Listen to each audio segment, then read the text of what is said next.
If you ever felt really excited about a change in your life, you just knew this is going to make such a difference for me, and then a few days later you just snapped right back to your old habits, I want to talk about why this happens and, more importantly, how to change it in a way that doesn't keep turning into a struggle.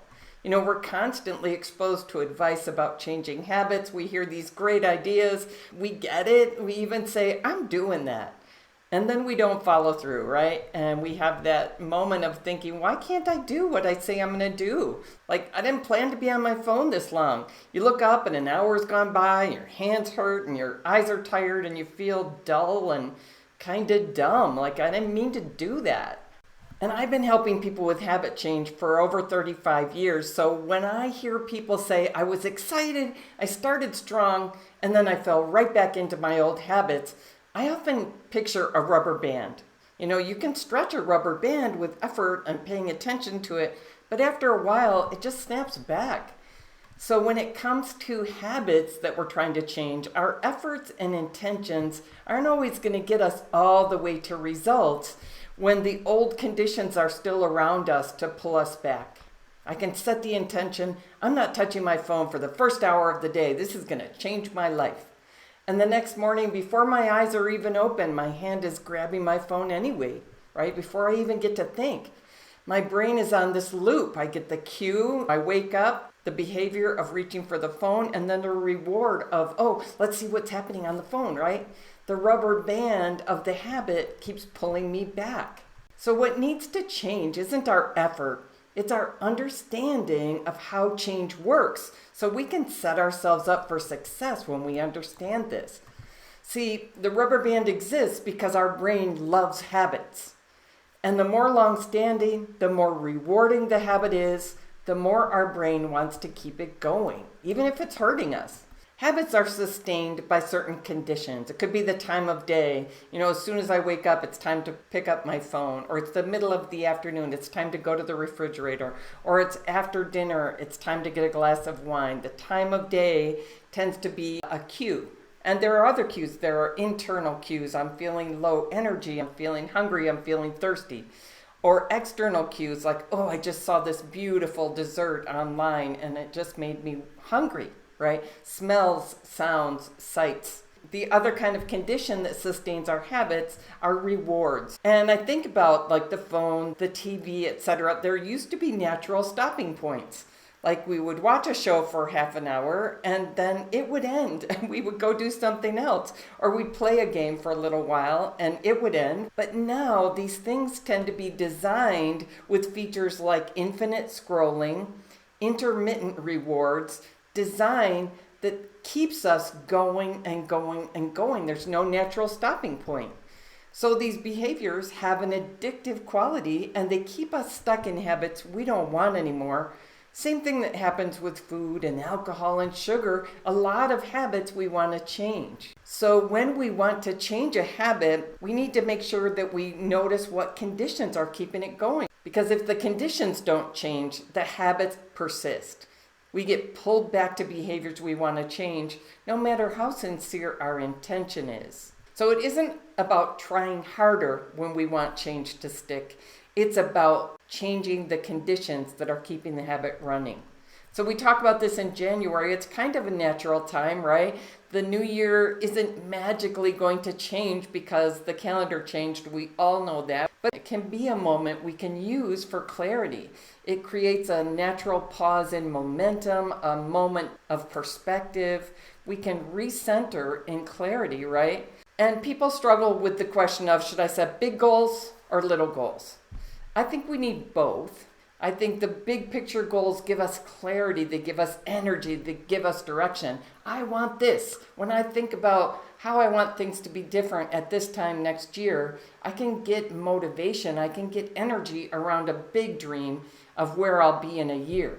And then finding small, well-chosen changes to get us started, to give us traction, is also really important. I'm not going to leap to the end goal. I'm going to go there little by little, but it can build momentum and get easier and easier. So I can find it really helpful to ask myself, if things stay the same this year with this issue that I'm concerned about changing, how am I going to feel about it? And I want to let myself feel some of the discomfort, some of the pain, because it's telling me what's important to me. So if you feel like my life is not how I want it to be in certain places, it can be worth letting yourself take a moment to feel the pain of it not being the way you want it to be. Maybe you let regular exercise fall off. You know that's not serving you. You want to get back to it. Or you wanted to write a book this year and never got around to it. Or you've let a relationship get weak and you don't want to let that keep going. So there are these various aspects of our lives that are important to us that can feel like they're running on autopilot, like they're not running the direction we want them to run. And January can be a great moment to let ourselves feel some of the pain and disappointment of things that aren't on track for what we want. We can use that as information to guide us toward what we want to change this year. We don't have to beat ourselves up over this. Just feel the pain enough to get clear about what do you actually want to be different. And then you go from that pain and dissatisfaction toward intention. I want to imagine, when I envision January next year, how do I want it to be different in this area of my life? As you begin to imagine that flows into some intentions. Once the direction is clear, I want to be there next year. I want this to be different in this way. Then I start looking at, well, where do I intervene first to get the ball rolling? So that's where we go from the big picture intentions to small actions. What am I going to do right now to get the dominoes falling in the right direction? So we want to choose small actions wisely. We can identify one small behavior to change that will start this domino effect. Might be a keystone kind of habit, something that's kind of small to change, but not trivial. Something that will help set us up for success with the other changes we want to achieve this year. What one change could I start to make now that will make all the other changes easier? So the example for me of wanting to spend less time on my phone, that's going to make all my other goals easier to achieve. More time with my friends, yes. More consistent, yes. Writing my next book, yes. So think about your intention, where you want to go, and what small change you could make. And here's where we really want to recognize how change works. Intentions are important. They point us in a direction. They orient us. But sometimes we say to ourselves, I decided I was going to do this and then I didn't do it. I decided it was going to be no phone for the first hour of the day, and the next day my hand was right on my phone again. I'm right back in that habit. It's not enough to make intentions. They don't change the conditions that keep the habits running. They don't break the rubber band. So we really want to move from intentions, yes, I have this intention, to a decision that's actually going to make it possible to move decisively in a new direction. Decision comes from the same word as incision, cutting, right? Cutting off other options. I'm doing this, therefore I'm not doing that. Decision goes beyond intention. It goes beyond direction. I'm going to do this, and then that will show me the how.